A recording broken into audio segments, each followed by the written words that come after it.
Em outro informe, a companhia de transporte de placa do Mesa tem conflito laboral entre trabalhador e dono de trabalho.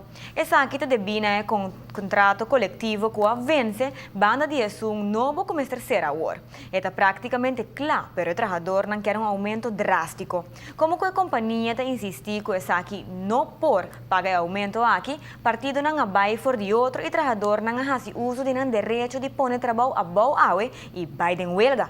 Não avisar ao superior que tantém que não chega a acordo novo, não reanuda o trabalho tampouco.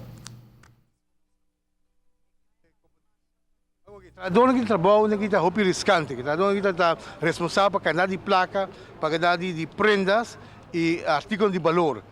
Pero nosso problema está que para anos acaba, não sabia se começar a reestruturar o salário. O salário não, o salário básico, mas se vai aumentar. E gradualmente a companhia tem não está assim, não assim. Durante a negociação, com a turma lugar, fora de março e ano que nós vamos negociar, porque se eu quer terminar dia 28 de março e ano aqui, ao 1 de fevereiro, nós queremos negociar, mas já tinha a intenção de caso aqui para aumentar a parte básica. E essa aí não é novidade, então é hora aí. Não quer um aumento sim, mas mientras que não aumentar o básico, o aumento não está mirele.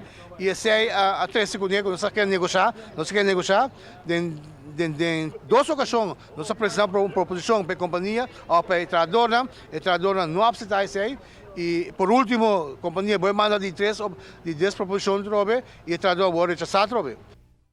A discussão cresce depois que ayer a companhia contestou ao sindicato que não por vai de acordo com o aumento. Durante a reunião entre sindicato e membros, a decidir que vai de huelga. Tem uma proposição de uma mesa, não? E por certo, essa é uma duração de 5 anos. Que a medida que traz tranquilidade, que a promessa é que nós firma para 5 anos, mas aumento de salário da preocupação. Então, me quer que quizás a companhia te pensa que aumento de salário de porcentagem da HOPI, mas dor que traduz aqui no salário da bom e é risco que trabalho que é responsável que trabalho desse dia, me quer que me se melhor salário. E vamos esperar que não manda uma boa proposição, que nós podemos aceitar, mas o trabalhador pode dar trabalho.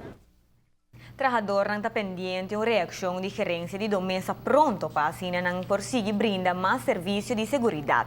O sindicato está para arriba que o trabalho aqui está peligroso, riesgoso e custoso, para qual não está raia com um salário porta mijo de lo qual está agora aqui.